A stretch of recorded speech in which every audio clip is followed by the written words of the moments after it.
Hi friends, welcome back to day number 6 of my 25 Charlestons to Christmas. Please excuse my voice again, I'm still feeling a little bit under the weather. Looking at my hand here, I have a really good hand. Obviously I'm looking at 1, 3, 5, 7, 9 with the 1, 7, and 9 in cracks, 1, 3 in bams, and 1, 7, and 9 in dots, as well as the soap. So I definitely want to get rid of the north and west wind. I think let's get rid of this 1 dot. Pulling for the first right, I received a 4 dot. Definitely don't need that. A 6 crack, don't need that. And a 7 dot. I will take that. I think I'm gonna break up these bams right here just because I don't want to pass the 7 crack with this 6 crack. I also don't want to pass the 9 crack with the 6 crack over here. So I think I will do the 1. Pulling for my first across or over, I received a 3 dot. I'll put that here. I received a 5 bam and another flower. So at this point, usually in the Charleston, it's recommended that you're really just looking for a section. However, everything that I have in here could work for my section, which means I need to start looking in the 1, 3, 5, 7, 9 section and looking at which hands I might want to go for because I have to get rid of something. So I could do a blind pass here. However, I think I'm gonna look and see what hands I want and then figure out what I can discard. And then we'll go from there, kind of reevaluate where I am, see if I'm really close with any of these hands, and then determine if I want to continue with Charleston too. All right, looking through the card quickly, I definitely want to hold on to these 7 and 9 dots right here, as well as the soap, just in case I end up in a line that calls for that. I also want to hold on to this 5 bam, just in case I end up with something like a 5, 7, 7, 9, or a 1, 3 in cracks, 5 with bams, and then 7, 9 with dots. Like in the first line of 1, 3, 7, 5, 7, 9, we have line 1B. So I'm gonna keep those. I think I'm gonna pass the 1 crack, 3 dot, and 9 crack. So let's go ahead and do that. Pulling for my first left, I received a 6 dot, a joker, which I'm gonna exchange for a north wind, don't need that, and a 5 crack. So at this point, I like the odds of probably being in this 5, 7, 7, 9 territory, but I'm also gonna hold on to this 6 dot just in case I end up in a 6, 7, 8, 9 territory with the consecutive run neighborhood. So I'm gonna go ahead and get rid of this north wind. I'm gonna get rid of the 3 and or the 5 bam.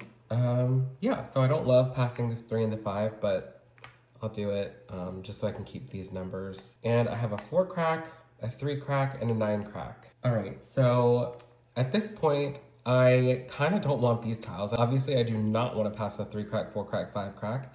So I think what I'm gonna do is, if I was playing in a real game and this is how this Charleston was going, I've received quite a lot of 1, 3, 5, 7, 9 tiles. So I would feel pretty confident that the players around the table at this point are probably not working with a section that calls for those tiles.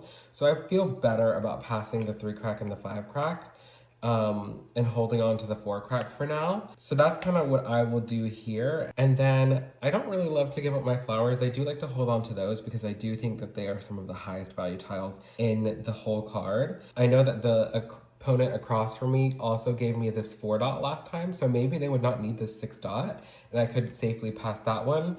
Not really sure, but especially since I'm playing with myself here, but I'm gonna go ahead and pass the flower and we'll do that. Okay, so I've received a 4 crack, a 5 crack, and a 7 bam. So what I was trying not to do the last time is exactly what the person across from me did. So I would have been totally safe passing my 3, 4, 5 crack. So I don't really need this 7 bam. Let's just hold on to this 4 crack and maybe pass exactly what I received. So pulling for my final right, I have a 1 bam, a 6 dot, which I like, and a south wind. So I don't need the 1 bam, I don't need the south wind, I don't need this 4 crack.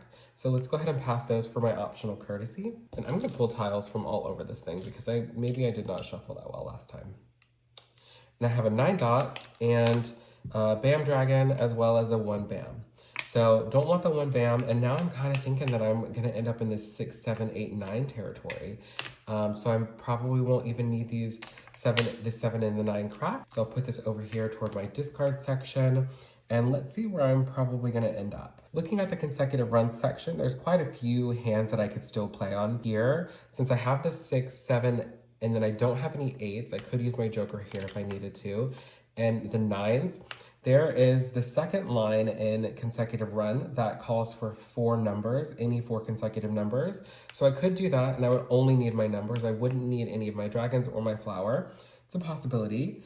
Because I don't have that 8 though, looking at the next line, the third line in consecutive run, I do have 1 flower, I have some 6s, I have a pair of 7s that I could do there, and then I don't have any 8s, but I could use jokers there if I wanted to. Or looking, because it's any 3 consecutive numbers, I could do 7. I don't have any 8s and I could not use my joker there, so that's less likely. But then I also have 9s. So that's a possibility. But there's a couple hands in here that I think I could play around with. Also, this third line from the bottom, looking here, it's any 3 consecutive numbers. Again, 6, 7, 8, or 8, 7, 8, 9, and then that is opposite dragons. So I wouldn't need this soap, but I already do have a BAM dragon. I like that. So a couple good options here in consecutive run.